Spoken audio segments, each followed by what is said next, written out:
A cada hora, 3 crianças são abusadas no Brasil. Cerca de 51% delas têm entre 1 a 5 anos de idade.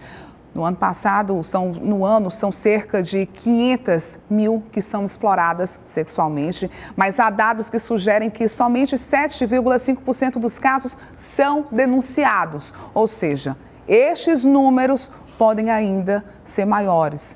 Estamos na campanha Maio Laranja, que busca conscientizar e combater este tipo de crime que traz sequelas irreparáveis para a vida dessas centenas de milhares de crianças.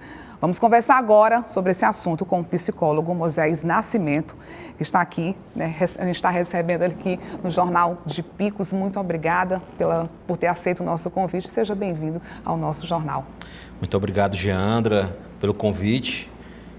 Reforço, a TV Cidade Verde Picos, por esse convite de extrema importância e relevância. Você falando do tema, vamos ter um tempinho para falar sobre isso, da importância, da relevância e o quanto isso acomete inúmeras crianças aqui na nossa cidade. Os dados são alarmantes, E como a Júlia estava falando, o Piauí e o Maranhão apresentam dados ainda mais assustadores. Eles lideram essa lista do número de ocorrências, o número de crimes de crianças e adolescentes. O que tem que ser feito, na sua opinião? Sabe, Geandra, eu trabalhei durante 8 anos no Sanvis, que é o Serviço de Atendimento a Mulheres Vítimas de Violência Sexual. Esse serviço, ele atende crianças, atende adolescentes, atende mulheres, e é uma quantidade exorbitante de casos que nós identificamos, fora aqueles que não são identificados. Que não são denunciados. Que não são denunciados. Esses casos são casos que acontecem em situações muito atípicas, eu diria, porque são dentro de casa, em situações com pessoas próximas, com pessoas que são conhecidas, que são íntimas dessa criança e desse adolescente. Então, por isso, é uma pessoa acima de qualquer suspeita. E o que preocupa também é porque essas crianças, elas não sabem o que está acontecendo. Então, muitas vezes, elas não buscam ajuda, elas não sabem a quem recorrer, às vezes são ameaçadas também. O senhor, como profissional, como o senhor identifica que aquela criança está passando por alguma coisa? Ou também, até como é que as pessoas, que o senhor possa ajudar as pessoas que estão em casa a identificar também quando algo está acontecendo de errado com essa criança? Sim. É importante lembrar que esse mês do Maio Laranja não é um mês de comemoração, não é comemorativo, é um mês de alerta, é um mês de alarme para uma situação grave entre crianças e adolescentes. E quando a gente fala de abuso e exploração sexual, tem-se a ideia muitas vezes que se dá apenas com meninas, com mulheres, e não. Acontece casos com meninos também. Então, é muito comum a gente observar sintomas físicos, comportamentos como alteração de humor, sono, irritabilidade, agressividade, algumas psicossomatizações, que são manchas de pele, que são alergias, que são sintomas de tamanha ansiedade provocada por isso. Outros sintomas não são observáveis a olho nu, por exemplo, angústia, ideações suicidas, que são situações que o profissional pode identificar. E a criança e adolescente que sofre esse tipo de violência, ela tem dificuldades na denúncia por medo, sabe? Principalmente porque são pessoas próximas, por ameaça. Daí a importância dessa reportagem, de chamarmos a atenção da sociedade para esse tema que é presente, relevante e de extrema importância para todos nós. O senhor falou que elas muitas vezes apresentam essa questão de ansiedade. O senhor pode citar exemplo de como é que essa ansiedade ela se manifesta? Sim. Todos nós somos ansiosos. A ansiedade é um mecanismo saudável. Acontece que a ansiedade se torna uma doença, uma patologia, quando algo acontece ou quando esse indivíduo sofre alguma situação. Então, por exemplo, o que seria uma ansiedade saudável? Amanhã eu tenho prova na escola. A criança fica ansiosa. O que é uma ansiedade não saudável? A criança começa a pensar, e se a minha mãe morrer? Ela começa a imaginar o velório da mãe, a morte da mãe ou do pai. Ela começa a sentir falta de ar, taquicardia, tremores. E a mãe está fazendo uma comida tranquilamente ali na cozinha. Então, os sintomas ansiosos patológicos podem ser desencadeados por gatilhos, situações do dia a dia ou por traumas. E aí é importante identificarmos isso. Nada pode passar desapercebido, sabe, Geandra? A gente deve se preocupar com aquela criança que era simpática, se ela ficar mais inibida, com aquela criança ou adolescente que era mais extrovertido, se ele passar a ficar mais isolado. Então, muitas são as situações que a gente pode estar identificando esse problema.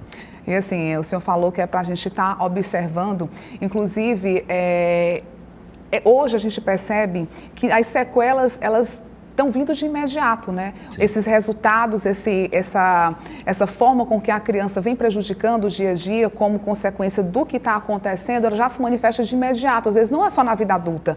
Então, quais as principais sequelas para essa criança? E pode ser também, o senhor pode falar também assim, relacionada à vida adulta, mais na frente, como é que isso pode prejudicar a vida dessa pessoa? O modo de sofrer mudou.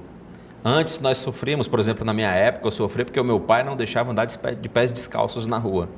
Hoje as crianças e adolescentes sofrem de um outro modo. E precisamos compreender esse modo de sofrer de maneira que cada um sofre de uma forma. E não podemos entrar numa competição de quem sofre mais ou sofre menos. O que para o outro é grande, para mim pode parecer uma bobagem. E vice-versa.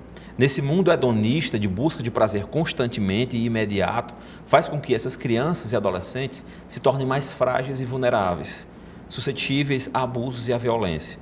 Entendendo isso não apenas como um toque físico, mas como uma exposição da sua intimidade na rede social, um adulto com maldade buscar ver as partes íntimas de uma criança através de uma webcam, de uma videochamada. Então, ficar atento a isso é entender que nesse mundo hedonista de busca de prazer constante, nós estamos em uma situação de vulnerabilidade. E o mecanismo mais importante para trabalharmos isso é a prevenção. E a informação que nós estamos dando aqui é uma ferramenta muito importante para isso. E assim, inclusive até no artigo 227 da Constituição, mostra que a segurança das crianças não é um dever apenas da família, do governo, mas é de responsabilidade também da sociedade. Onde é que entra a sociedade nesse sentido? Denunciar, observar e também denunciar, né, doutor? O título da campanha é Faça Bonito. Faça a sua parte, né, também. Exato. Por que fazer sua parte? Por que fazer bonito? Dos inúmeros casos que já atendi, inúmeros, das situações mais horrendas e graves, as não tão graves assim, mas graves também, o que nós percebemos muitas vezes é uma não denúncia. E aquele que não denuncia também é conivente com o crime. Porque se você é passivo a essa situação, você coloca a criança ainda mais em vulnerabilidade. Nós precisamos fortalecer as bases de apoio, a educação, a escola, as instituições que compõem o apoio à criança, como os conselhos tutelares, os CREAS, os serviços de saúde, que normalmente são onde os profissionais identificam os casos. Porque muitas vezes, Geandra, como eu falei, o caso, por exemplo, eu já acompanhei casos onde a criança estava sendo abusada pelo padrasto e a mãe não queria deixar o padrasto e às vezes a criança ficava numa situação de extrema vulnerabilidade. Ou seja, ela se submetia a ter um relacionamento e as consequências era a criança que sofria. Exatamente. Então, no caso de denúncia, inclusive, aqui em Picos, a gente tem alguns canais de denúncia onde as pessoas podem procurar. A gente tem informações aqui na tela, que é a Delegacia da Mulher. A gente pode ligar também para a Polícia Militar, o 190. Tem esse número aqui também, o 089, o 994, 99 24 66 50. E o Delegacia da Mulher, que também é responsável por receber essa denúncia, né? E aí e fazer depois a investigação. Também o telefone está aqui na tela, DDD 89 e o 994 0050 24. Então, só para reforçar, é consciência, né, fazer esse trabalho preventivo, saber identificar, buscar, tentar ajudar essas crianças de alguma maneira, mas também denunciar. Sim, não tenha dúvidas. Incluo nesses números o Disque 100, que é um número gratuito, que inclusive a campanha elaborou o Disque 100 para esse tipo de denúncia. Tá? Reforço o papel dos CREAS, que são os Centros de Referência Especializada da Assistência Social, que trabalham com crianças e adolescentes. E nós, enquanto sociedade, enquanto população, também fazemos o nosso papel em denunciar. E a gente agradece pelas informações, a sua participação, doutor, aqui no Jornal de Picos. Eu que agradeço.